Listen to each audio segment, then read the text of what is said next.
Alrighty, good evening, everyone. Back to the Clownhead Show. I'm here with my buddy Ed here. We're gonna talk about trades and when to trade and why would you trade and so forth. Right now, we're currently wrapping up Clown 4 and Clown 5 startup drafts. I believe we got 2 rounds left in each one of them, so we'll be wrapping those up soon. Um, so, Ed, Um, why do you trade? Why would you trade any of your players that you specifically drafted? And I think actually, question, Justin, as we jump into trading and we see so many trades go on across all the leagues that both of us are in, I'm sure you agree with that. I think why is a critical piece. I think there needs to be a reason on why we trade, and that can be a lot of different things.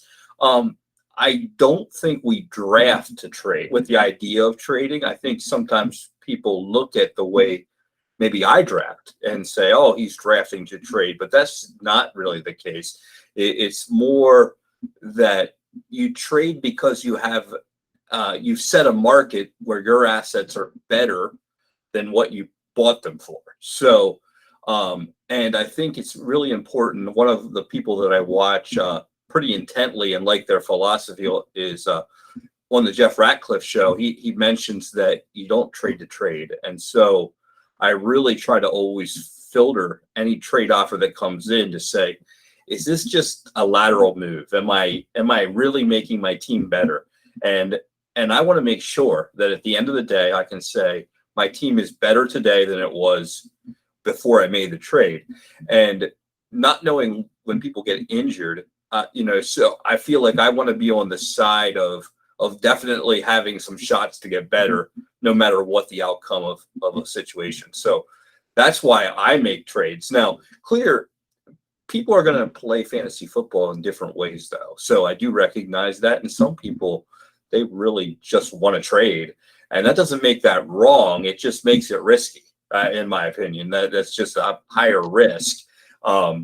It depends on if it's all just an outlet for fun or if it really is something that maybe you are trying to win at the end. And so I think you can trade your way out of a good championship um, run, if you will, and you can trade away the good players and end up with players that you're like, what did I do? And I think we've all done that at some point.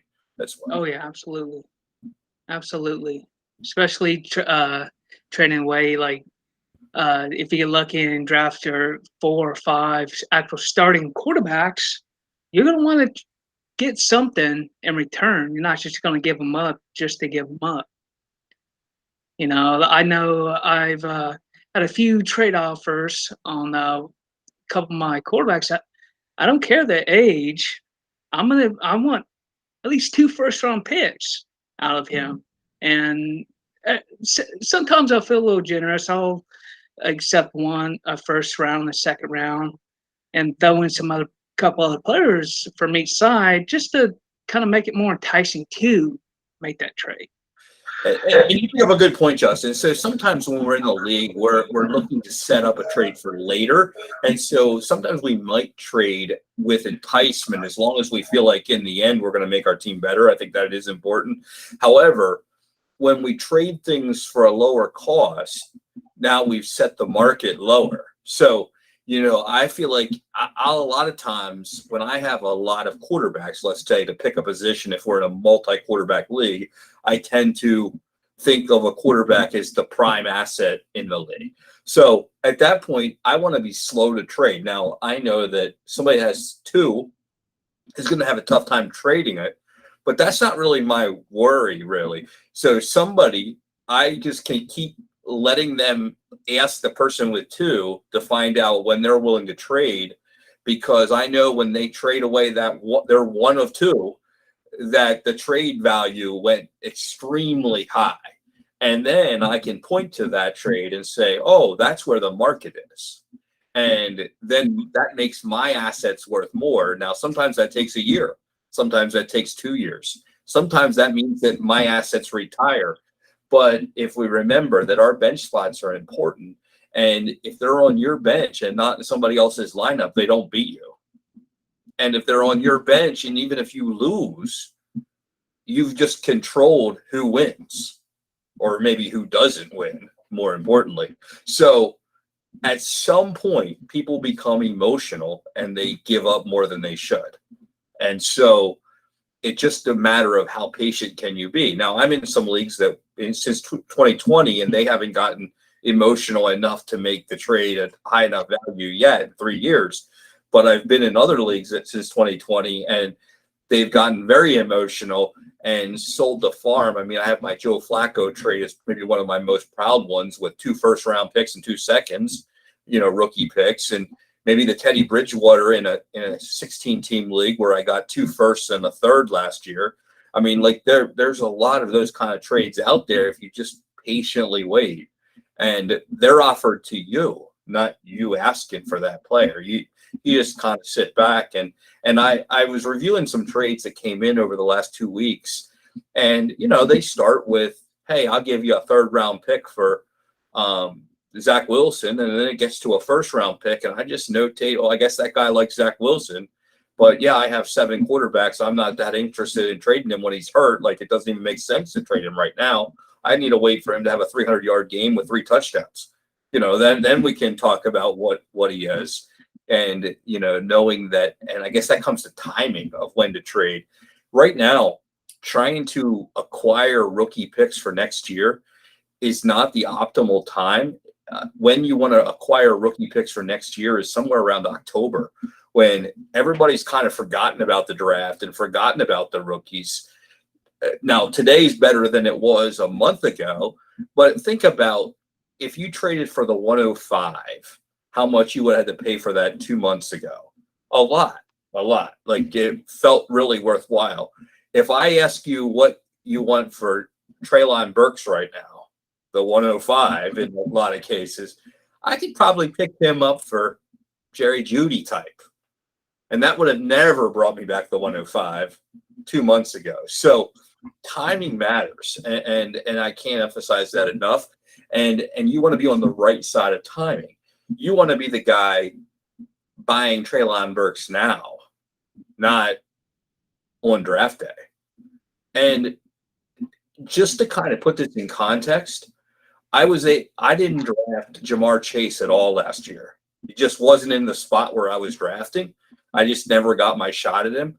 I picked up 3 shares of Jamar Chase when he had the dropsies last August, and I bought him for pennies. Just bought him for Corey Davis types.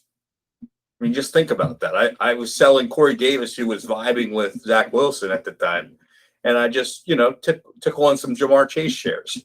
Now, today, that looks pretty crazy, right? So, and I don't want to say that I'm not very smart. It's more about just timing, understanding that some rookies won't be, but a lot of those 1st-round rookies will be. It's just a matter of buying them at the right time.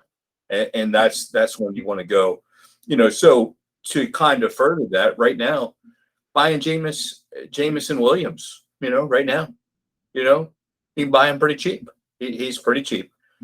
Mechie, pretty cheap guy to buy. You can buy Mechie real cheap right now, right? And stash him away. And I was just kind of laughing at the last round of an 8-team league that I just picked. I was kind of picking all these receivers at the very end, and my last 2 picks were Jameson Williams, and this is redraft, and Gallup from Dallas, and we had 2 IR spots, so I slickly just picked those 2 guys, put them over on IR, went to the waiver wire right after the draft and picked up my 2 guys to replace them, one being the defense, because it's still a defensive league, and I'm like, I'm not even going to draft a defense, I don't even care. And it kind of funny. I took the defense. I took the Indianapolis Colts because they play like somebody that they just are supposed to score a lot of points on in week 1. That was the only reason I even took them. I just looked at the highest available projected points for week 1. Defense. Like, it really didn't matter to me, and I was like, I'm not going to waste a draft pick on this. So I think that's what leads to trades when you look ahead and you kind of set up what you can what you can do and when. And timing seems to be the big key to trades. Oh yeah, absolutely, absolutely, absolutely.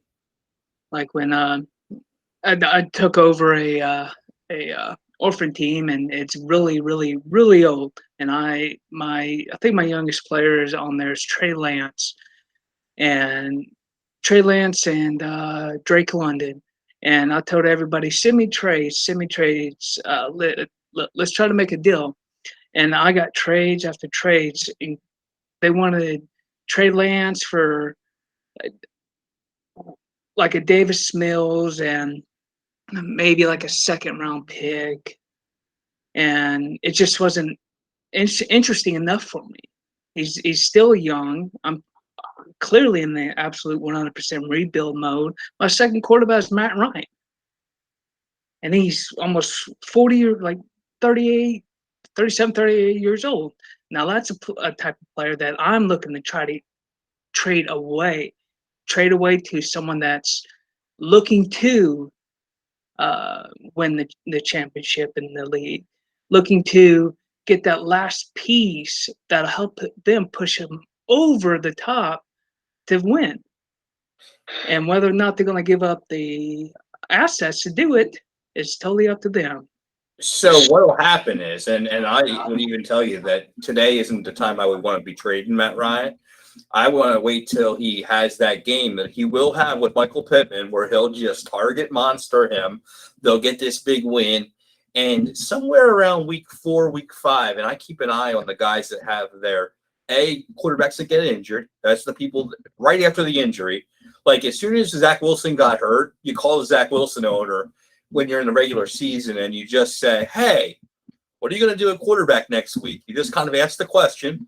And then you're like, well, I don't know. I got Matt Ryan over here. You kind of just pedal it around a little bit, and you look for the buys, and you look for the guy that's in a jam. And you don't look for the guy that is losing. You want the person that is just kind of at 500, where one loss and they might not make the playoffs, and one win, and they're on their way to that 6th seed, because that's the guy that'll probably sell for way more than he should, and rightly so. I mean, I lost last year, and this is a good lesson. So I believe in only selling my 2023 first round picks when I know I can make money with the team. So when do I know I can make money with the team? Not today. I have no idea who's going to get hurt. Jonathan Taylor could get hurt. Like, then what? I sold my pick, and now I have the first pick. Like, I didn't know that. Like, I always laugh when people tell me what the picks are going to be in 2023 and 2024.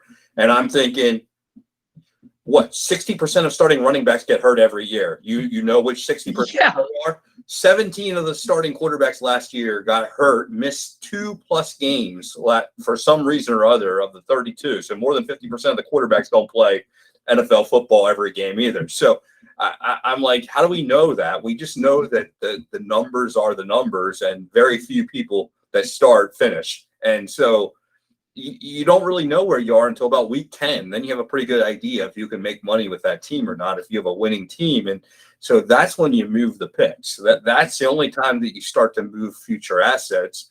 And when you're trying to acquire future assets, that's when you do it. So about week 5 last year, or somewhere in that vicinity, the New England kicker got hurt. I was in this league with a kicker, and he got scratched. It was a Sunday night game. I'll never forget it. And it was right before the game. He got scratched for, I don't know, in warm-ups or something. And we can't pick up a kicker because of the way the rules are in the league. Like, there's no waiver run until Monday, and both Monday kickers are gone. So I see the guy that has the kicker for the Raiders, and he's not even playing him, Carlson, and he's going to play a different kicker, and he's just sitting him on there in the bench. And he's basically like, look, at 2 first-round picks for the kicker. And I'm like, I'm not giving you 2 first-round picks for the kicker. I lost by 3. I missed the playoffs by 1 game. And the kicker on his bench scored about 7 points. So I would have won. I would have went to the playoffs. And oh, by the way, I had higher score in the playoffs every week than the teams that were there. So I would have won a championship, and all because I didn't give up. So having to do it over again, I should have traded 2 first-round picks for a kicker, as stupid as it sounds, right? I just cost myself $500 because I was afraid to trade. But it was week 5, and I was like, I'm not going to do that for a kicker. I'm not going to set the precedence there.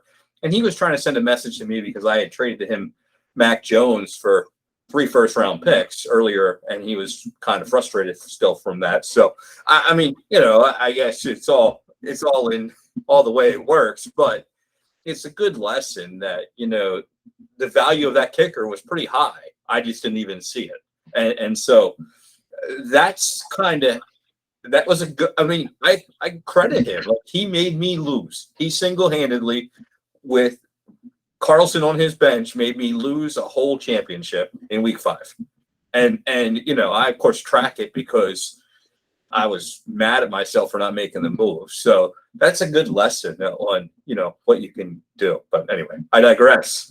That was, yeah. Oh yeah. That takes me back to the year that was probably 3 years ago when Rashard Penny came in. It was 2 or 3 years ago it's probably 3 when Rashard Penny came in, started his game with Seattle. Only needed 3 points to win the game, and I didn't want to embarrass my friend that I was going up against in my home league.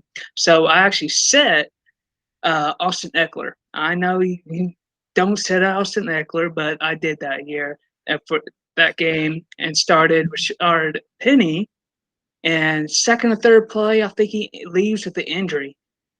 And they got me like 0.3 points, and I lost by 1.7 points. I needed just over 2 points to beat him.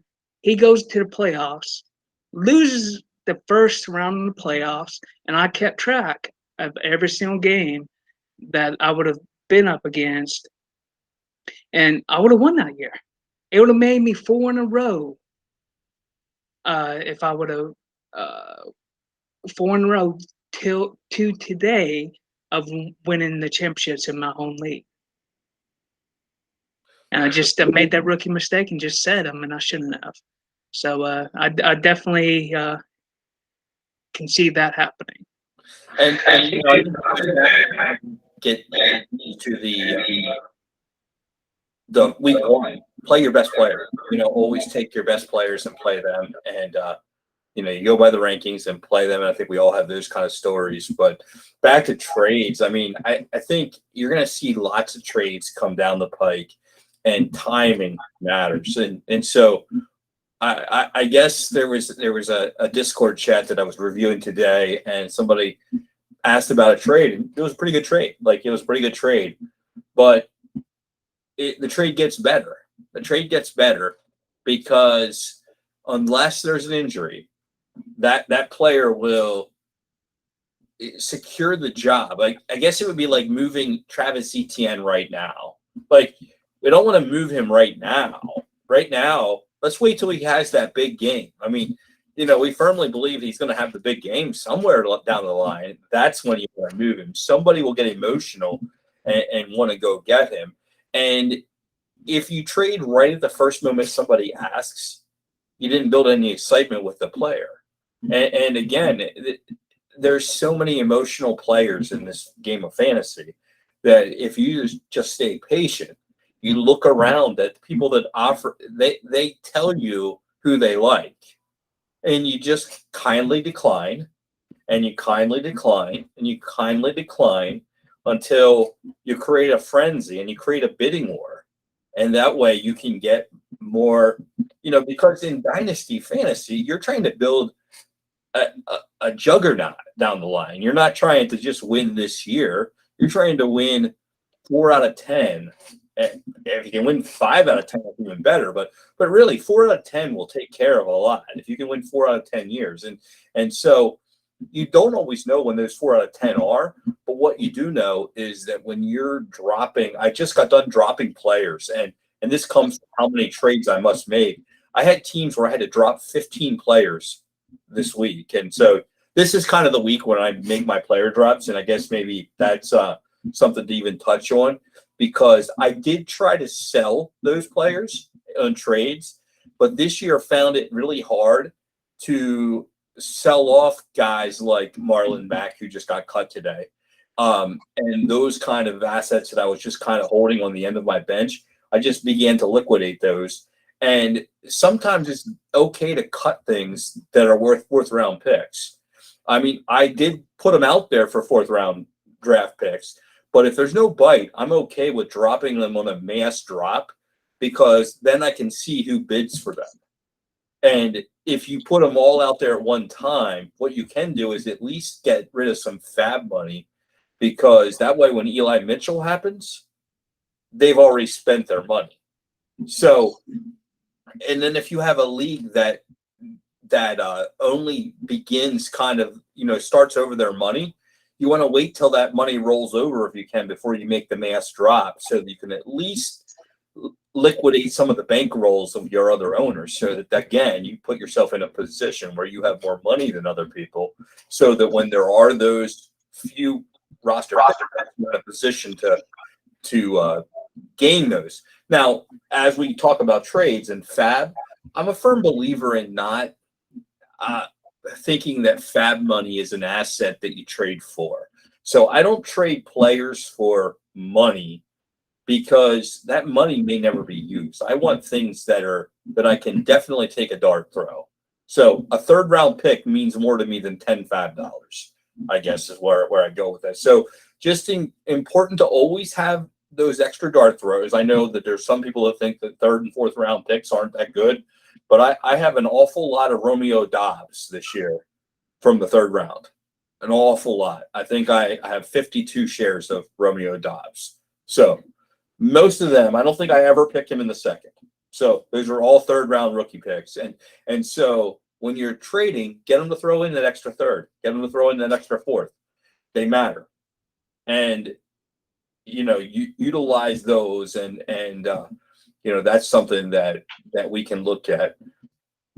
Anything else that you found trade wise, Justin, that you can add to that?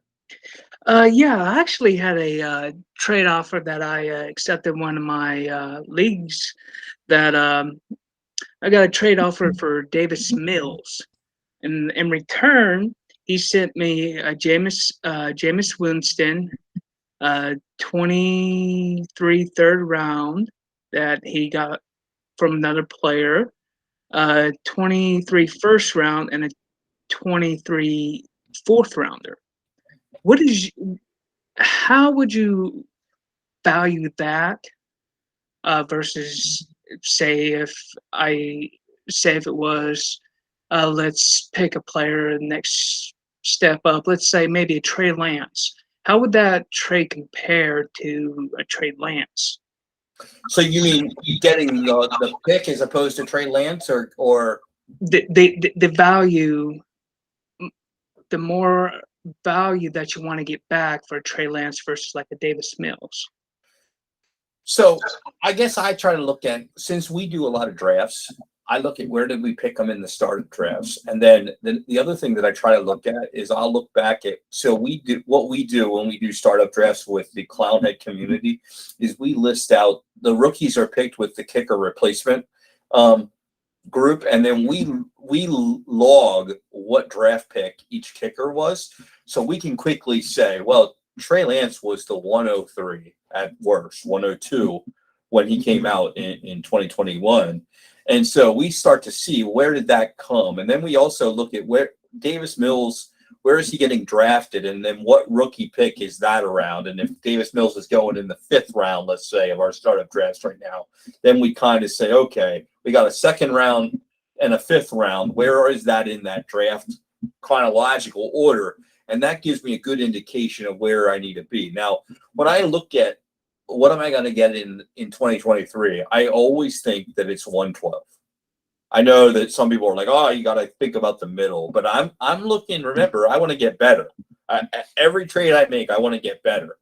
And if I give up the 101 because the guy was terrible, I'd much rather play conservative and keep my player and give up the 101, because this Breece Hall, we don't even know. 2 years ago, it was CEH, which wasn't, or hasn't yet anyway. And so I'm going to keep my player when unless I think that 112 it makes me better. If 112 makes me better, and I look at okay, who was 112, and so this year when I looked at 112, who was that? That was somebody like Cook, or maybe maybe Dotson, or maybe Sky Pickett, Moore. Sky Moore. I'm seeing him a lot. One of those guys right around there. So I'm looking at those guys saying, okay, is that the pick? That player. How would I trade that player for what I have? Now people say, oh, this draft was bad, but I feel like we kind of say that every year. I mean, and then we say this draft is good, and so I try to stay unemotional with it, whether it's good or bad. It's just indifferent to me. It's more like those players, because I picked a lot of Rager over Justin Jefferson, so it tells you I'm not very smart. Like it's not a matter of being smart, but in the second round I picked an awful lot of Pittman over Denzel Mims. So I mean, apparently I got smart. All of a sudden I got smart in the second round and didn't get very smart in the first round. I mean, you just kind of it's all hit or miss really. And so if you just take your dart throws and say, okay, would I be happy with that? And of course I'm not happy with Rager, but am I happy with that kind of a player and that dart throw? I would be real happy with Jefferson as we see what happened there. So I think we try to trust the process, but that's how I value pick trading. And then I'm also I have a tough time, and maybe it's a fault, I don't know. But when I buy something expensive like Lance, I'm not going to sell him too much cheaper until I have to sell him cheaper. And right now, I haven't seen if Trey Lance is or not. I believe in the 49ers. I mean, I guess I just say, let's start with what I know. The 49ers gave up 3 draft picks for him, 3 first-round draft picks for him. We haven't seen him play yet. Am I going to give up on him before the 49ers do? That doesn't even sound logical to me. Exactly. I'm not paying for him, but if I drafted him with the 102, I drafted him 102, 103, like I had Pitts and him, and I flip-flopped them around, so I kind of know. So I thought he was good enough to be 102 or 103 in my world, and I'm sure not selling him for the 106. At this point, like I'm not doing that. Why would I do that? Like let's wait and see what he is. Like let's wait. I mean, there's just no reason. I still own Rager. I still own him on teams. Like I'm not ready to drop him yet. If I don't have to drop him, if I have to drop him, I'll drop him. But I'm going to keep him on the bench until maybe it's a change of scenery. Maybe he was still in my first round. I still have Keyshawn Vaughn because again, I have first round draft capital into this guy. And until the Bucks give up on him, until the Eagles give up on him, I'm not Mims. I still have him on a lot of teams. I did drop him in one place this week, but until their original team gives up on him, it's hard for me to give up on him because they put time and resources into him, and I just keep going back to the third year breakout. This is their third year. Those guys that I just mentioned. I mean. Would it shock me? Yeah, kind of. But if I owned them, I don't want to have said, man, I used to own them and now they're gone. Like, that's the most frustrating thing for me as a player. So, and so throwing them in a trade, I don't do that. I'm not throwing them in. Like, I'm not getting any value back for them. And so unless there's a purpose, which would be liquidating a roster spot, sometimes I'll do that. But then I want a dart throw. I want a third-round pick back so that at least I have a shot at Romeo Doubs. At least I have a shot at Velus Jones. At least I have a shot at something that maybe will be something. Last year, I have a shot at Davis Mills. So I flip-flopped. I never drafted Trask. I just didn't like the behind Brady thing. Didn't seem to make any sense to me. And that was really it. I thought Mond was better. Like the people that are way smarter than me, the Ratcliffes of the world and all those guys thought that Mond was better. But I kept going back to opportunity matters. And Davis Mills was the first pick that the new Texans organization made in the new regime. And I'm like, I don't care that he's a third round. That was their first pick. They didn't have a first or second round pick. So the first guy that they went to the podium and selected is this guy, Davis Mills. And there's a bridge quarterback, Tyrod Taylor, starting the year. and he just seems to be a bridge. So they're probably going to see if this guy is good, or and he may or may not be good. And in the third round, why not take a shot? And so I still own him everywhere because, again, why would I sell him when I think that he's got a reasonable shot to play well? There's some experts now that think that Davis Mills was the best toolsy quarterback of the class last year, from whatever he did. So I guess I'm going to play it out until he can fetch me a Trey Lance. So why I wouldn't trade Trey Lance away for Davis Mills, I would sure try to take Davis Mills and turn him into Trey Lance, because now I'm trading a third round pick for a 102. Exactly. So I guess that's what I would say is I'm trying to maneuver the assets I have and turn them into better assets. Exactly. And I guess I don't think you have to be real smart. You don't have to, that's just a process. And very similar to why I draft CEH this year a lot is he has underperformed, but somewhat injury, somewhat Andy Reid's running backs don't usually excel in year one, minus Kareem Hunt, only one that really did. And, those are basically, Andy Reid typically has people come on late. So if he's expensive, we can't buy him. But if he's cheap, buy a lot of him.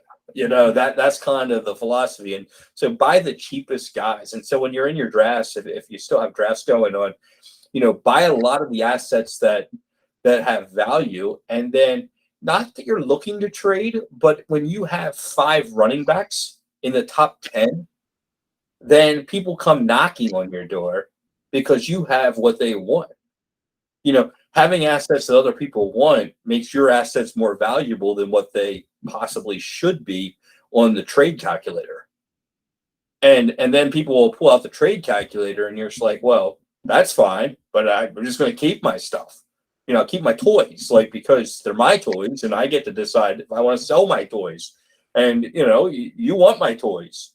So the more you want my toys, can we get 2 people to want my toys? Because maybe we can bid on the toy. And then we have a little auction, and that becomes really fun because then we can just have a bidding war. And I mean, that just sounds like it makes sense just from logistics. And so somewhat, and I guess I would urge everybody out there kind of that's been able to pay attention for the half hour that we've been talking, really patience is the key to trading and creating value and just not taking the first offer. If I had any advice that I've seen over 3 years, and that's why I play fantasy football. So how it all started really was because I saw emotional owners making irrational decisions and just trading their way out of championships, and said, man, I can just sit back and watch and almost chuckle sometimes at some of the trades. Now, I make some kind of bad trades, I guess. I just pulled one up, Justin, when you were talking, because I thought it was pretty interesting. I traded away Russell Wilson, right?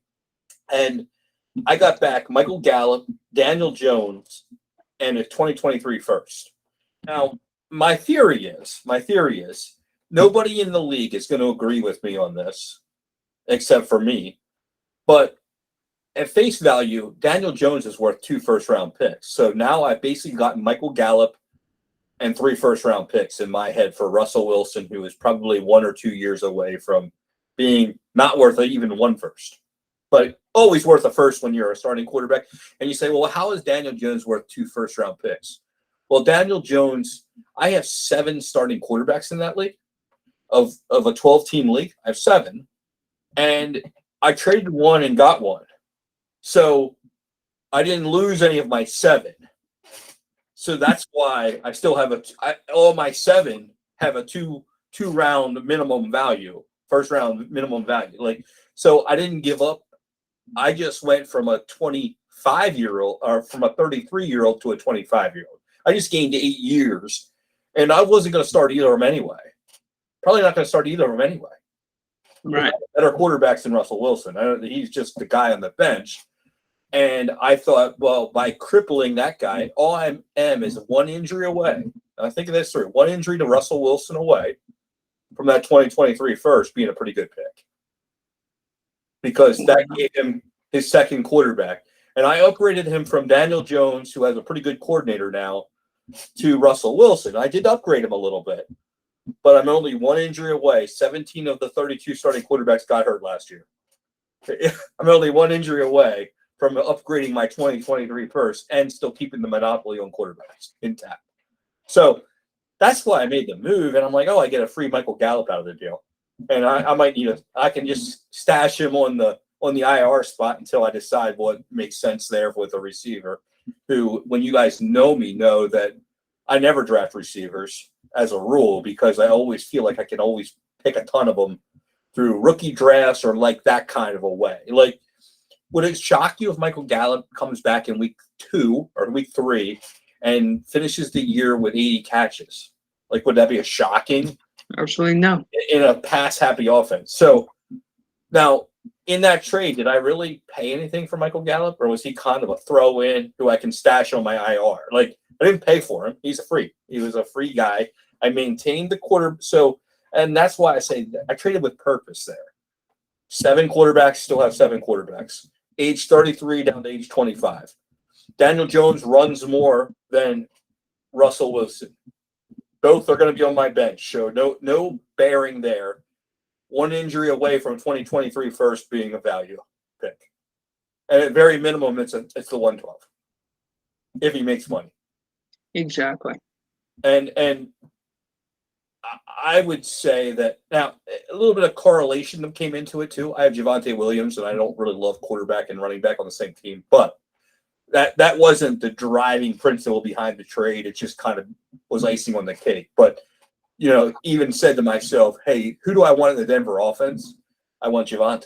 Like, if I'm picking who do I want, like when I go around the 32 teams, I kind of decide, well, who do I want in this offense? And sometimes I want 2 people in the offense. I mean, there are some offenses. I like the price of Dobbins. I'm probably the only guy in the world that likes Dobbins, but I also like Andrews, and I also like Lamar. So, but I don't really like to have Lamar and Dobbins on the same roster. So, I maneuver a little bit and try to go that way. But I'm not. If it happens, it happens. I don't. Especially in Dynasty, you just kind of take what you can get. You figure you're going to move, and people are going to get traded because last year if you had Penny and Russ Wilson, now you're happy because you don't have correlation anymore. So. It doesn't even make any difference. So, it all corrects itself. So I guess I say that, if last year you had Matt Ryan and John Taylor, you thought you had, a good setup, and now this year you have correlation that you don't want. So, that can happen, and you never see that coming. So, I don't trade with that in mind, but it does break ties for me. So that's kind of where it is. Yes, exactly. Well, I have one more question for you here. So, when you are putting together a trade offer, how do you set it up? I think What are you personally looking to get out of a trade for someone? so. I think you kind of want to decide, what am I after? And so sometimes it's not a matter of, I try not to ever hit the accept button right away. And what I mean by that is when somebody offers me a trade, I'm not a big negotiator. So I want people to think, especially in my leagues, that I don't negotiate. So bring me your best offer, or I don't want an offer. So you're not going to step your way up. I always kind of make that happen, because otherwise you have these people that try to lowball you and work their way up. So I just kind of like, oh, you didn't offer it, you're done. Like, I'm out. So I do that on that way. But so how I do it when I'm interested in a player, I usually talk to them. I usually kind of try to find out a roundabout way what they value the player that I want. I work around, I have an interest in this player, which maybe is or isn't the player I really want. And I kind of get a feel for what are they looking for. And I do that through chat. And I kind of almost come up with deals before we even get to a point of an offer going in, so that I have a good idea of where they are. So I don't don't over offer, but B, I also, I don't really need to offer very often, because there's so many spontaneous, irrational people that they'll give me what I want if I just am patient. I really almost believe that. But let's just go back to my home league where there isn't a whole lot of trades. There I have to almost call them up on the phone and really kind of feel them out and get them to a point of, I don't usually put a whole lot of baity kind of stuff out there unless I'm trying to make so sometimes I'll put a baity trade out there to make everybody get mad and put stuff on the chat. But that's because I'm trying to pick somebody up off of waivers and I don't want anybody to be paying attention to what I'm doing. I mean, that's all just a smoke screen to me doing other things. So if I'm ever sending a ridiculous offer out, it's probably because I'm up to something else. And I just want to try to deviate everybody from seeing what I'm really up to. And I'm just kind of putting something else out there in the world to kind of, make everybody focus on something else and blow a gasket and get crazy. Or maybe I'm baiting them to see how emotional they'll react. See how they react to an emotional situation, because that way when their player gets hurt, then I know how to react to that. So sometimes I want to get a feel for who I'm playing with if I don't know. Like once you play with somebody for 3 or 4 years, you kind of have a feel for how emotional they react to an injury, how they emotionally react to if they can't win. How they react to those kind of situations, if they'll buckle under pressure, if they'll just say screw it and they'll just kind of throw caution to the wind. And there's a lot of that. So, so sometimes that, but if I'm really after somebody, and then I also try to figure out who is not thought of well today that will be better tomorrow. And those are the people I target. So Gallup is one of those guys. All the targets of Cooper are gone, right? Like we know that. Mike McCarthy likes to throw the football. We know that. It's just what he's fighting for his job. He's fighting for his job. We have CeeDee Lamb. Yes, he'll probably get some more targets. They re-signed Gallup, injured, to a contract. We know he's going to get targets. We also know there's been all this hype around the tight end, Dalton Schultz. But think about it. Last year, at this exact time last year, we weren't even sure if he was good. We thought another tight end was good on their team. He's not young. He was on the team before. So if he was really a stud, it probably would have been last year. So he could be very much like Tyler Higbee, Gerald Everett. Maybe not terrible, but it could flip-flop back and forth as to who's good, who's not, how good. And I'm not saying he's terrible, but what I'm saying is it would not shock me at all if the number 2 target getter in the offense was Gallup for the year. And right now, nobody's really that concerned about it. Now, if I have to pay a lot of money, if I have to pay for him, then I don't want to do that. But if he's free, you take a lot of free squares and you do enough of free and it's good. Another guy that last year I really did really well on was drafting Debo, right? Because everybody was really high on Ayuk. Well, now fast forward to this year, everybody's really high on Debo. So I just take Brandon Ayuk. And by the way, Brandon Ayuk is balling out. Like he is really balling out. Like he and Trey Lance went on vacation together. Debo didn't go on that vacation, but Brandon Ayuk and Trey Lance went on vacation this winter together. So or last winter together. So just so noted. And Ayuk came on last year after he had the come to Jesus speech with Kyle, Coach Shanahan. And so maybe he won't be anything. But again, he's the cheap guy, right? So he didn't just become terrible. And it just came out, earlier today or yesterday, as we're filming the show, that Trey Sermon is the number 2 back in San Francisco. Does that surprise anybody? He was drafted in the 3rd round last year, right? I mean, like he's pretty good. And it also, history, if it repeats itself, they have a new best back every year. Like the same one isn't the same best back. Now, maybe Eli Mitchell will be the best back 2 years in a row, maybe. But at this point, how much does Trey Sermon cost? So why not take the free square, right? Like, why not just put him on the bench and watch? Because he's a cut if he doesn't, right? But he's pretty good if he does. Like, if you get the best running back in the San Francisco offense, is that good or bad? And so if you don't need a running back, is that a pretty good trade piece that you just picked in the 20th round? I mean, yeah, that's pretty good. So that's what I'm always looking at is, okay, who really probably has a chance? And I just take a bunch of those darts and say, okay.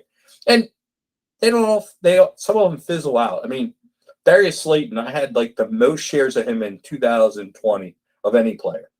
And he had that one great Monday night game, and I sold a bunch of them and held on to a bunch more.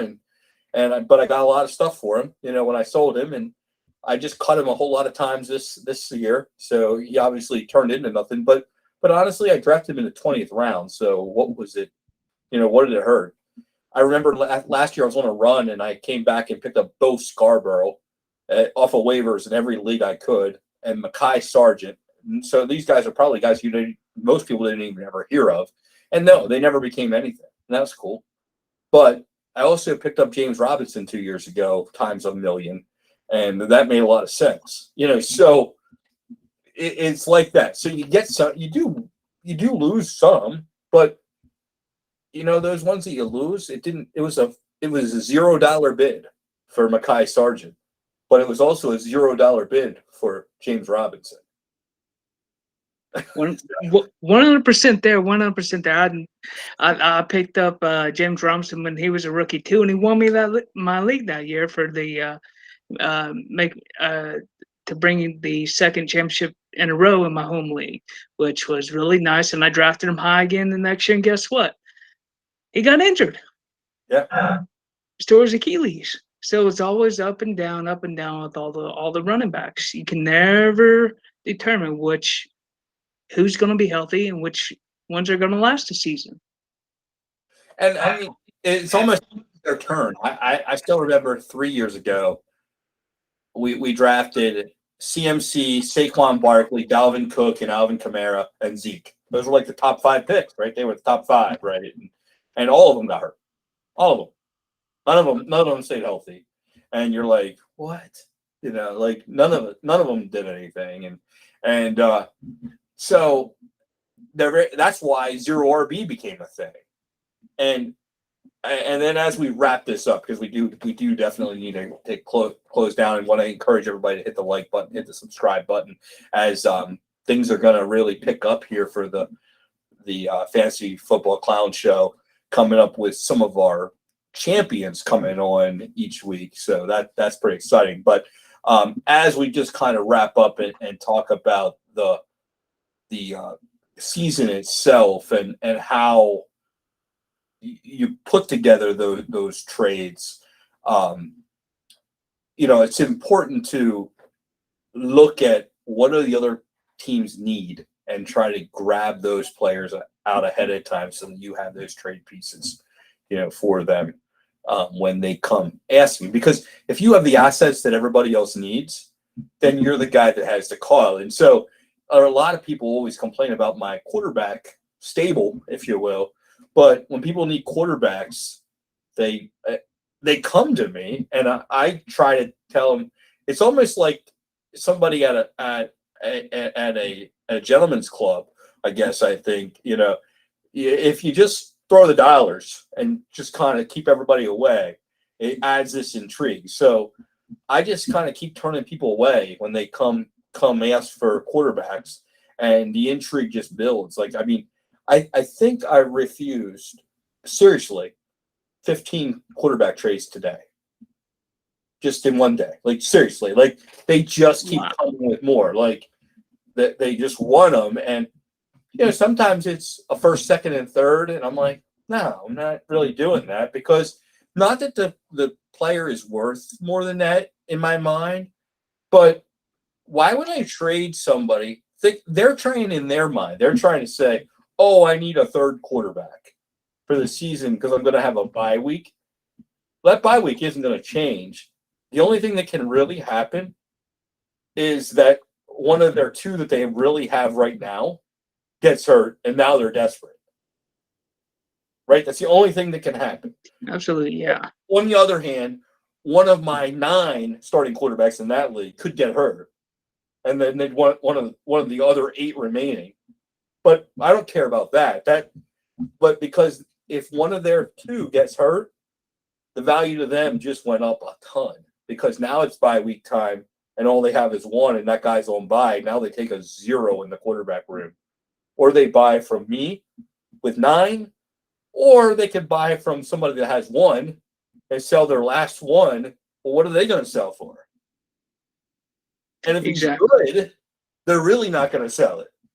Yeah. Like, they just won't. They just won't. Human nature is if you have one quarterback and it's Kyler Murray, you're not selling it. Not unless you've 100%. got so much stuff that it. So you're not going to pay all that for 4 first-round picks for Kyler Murray when you could just pay 2 and get Daniel Jones. Yes. Right? But Yep. you don't want any Daniel Joneses because anybody that has Daniel Jones doesn't have surplus, so they can't maneuver. And so I'm the only person with the surplus. So they only get my stance only gets stronger. Their stance only can get weaker. So no reason for me to trade when it at this moment in time, I'm going to have the asset that everybody's going to need. And there's going to be 2 options. They either trade what I want or they lose. Yes. It's case in point. Doesn't matter which it is. They either lose or trade me what I want. Yep. Right. And that sounds really harsh, but I'm basically playing poker. And I'm saying, okay, that's cool. I'm showing you my hand. You guys can see it. I got a royal flush though, so you guys can figure it out. Like, can you beat me or not? You know, and you say, well, if you can't win, but I can just slowly win too. Like, I don't have to win this year with, like, people will say, oh, well, you only have 3 receivers. Yeah, but if I get the 102 next year, I got a good shot at getting a player that turns into a pretty good receiver. And if not next year, then the following year, you know, I'm going to get, I only need to start 3. Like, somewhere or another, I'm going to churn into Gabe Davis and Eli Moore. I'm going to work my way into that. I mean, there's enough of those receivers. If you pick up picks in the 2nd round, you're going to get some of those guys. And Gabe Davis was a 4th round pick. Terry McLaurin was a 3rd round pick. Like, you can get enough of those guys to pull out a rookie drafts. And so that's why that's why I draft receivers late in dynasty drafts, because I feel like you can always find them every year, no matter what draft spot you have. If you finish in first place, you get the 12th pick, you'll find Justin Jefferson. You'll just fall into him. People will leave you Justin Jefferson. You don't got to be smart. If you have the 8th pick, you'll get CeeDee Lamb. You just will, because that's the pick, right? I mean, it's just where it is. Yeah. And if you don't guess right there, then you get Michael Pittman. If you're in the front end, and you get Jonathan Taylor too, so I guess it works. Right? You know, you got the 103 and the 203. I mean, I don't know. It's a pretty good draft for you then. Exactly. You know, and if you know, I don't know how many picks I have. I have my Kyle Pitts. That was pretty good. I'm glad I lost it too. In 2020, that's perfect. I have a ton of Kyle Pitts. That seems to be working out just wonderful. 3-point PPR, 2 tight end set. Yeah, Pitts isn't bad. And then, oh, by the way, you draft Freiermuth in the 2nd round. You may as well have them both together. You know, then you see how that works for you. Yeah. 10 years. I don't know. Like, Exactly. Right. You know, so that's kind of what you trade world and where you would build value. So as we wrap, and I just want to do some shout outs. So thank you for all the questions, Justin. Next week, we're going to have our preview show of, you're going to get our picks of who we think is going to win in the Elite 8, who we think is going to win in Clownheads 1 through 5. So exciting to kind of say who we're going to win and be held to the fire. And we'll revisit it in January and see how smart we were, or in my case, probably how much of a clown I am. And we'll actually say ass clown, which is what I probably am. Because I will say this, I doubt I'll be right even close, but I would also say that neither will Fantasy Pros or Fantasy Points or FTN. Like, none of us know anything. I mean, that's what I think the numbers will dictate. Like, the team will change. People will make trades. people will add people from waivers, and there'll be lots of injuries. And then even after all that, the 6th seed will still beat the 1st seed in the playoffs because of one bad week. So, if we remember back last year, Duke Johnson won a week for a lot of people, and he was only good 1 week last year, only good one, and he's cut this year. So there you are. So as we wrap it up, thank you guys all for joining us, and we're looking forward to next week, and then also beating the clown in DraftKings. So if you're part of the Clownhead community, you get to take a shot at beating me head to head in DraftKings and donating 10 of your dollars to me each and every week, or maybe you'll take my 10. So you guys get a shot at me. So reserve your spot. There's only 10 of them, and I think we're down to 6 spots left. So that's kind of what we're looking at. And turn your bets in. I think Justin's going to be in Las Vegas next week as well. So exactly, send him your betting slips for maybe he's going to play Survivor while he's out there, and put the big bet in, and so that we have the Survivor pool going. But anyway, I digress. So thank you guys all for joining us. Yes, thank you guys.